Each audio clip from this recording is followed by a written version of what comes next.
Hello guys मो channel को आपण मानक बहुत बहुत स्वागत।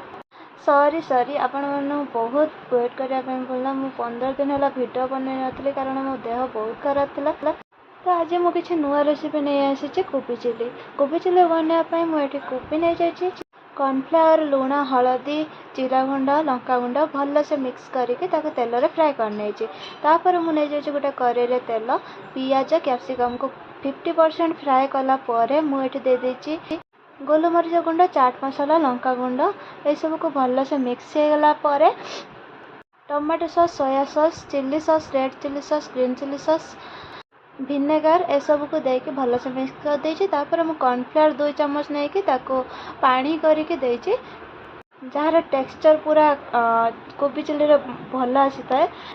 तो तापर कोबी को देके मु भल से मिक्स कर नहीं। आमर ये कोबी चिल्ली रेडी हो जाए। आपण मानक आज रेसिपी केमिति लागला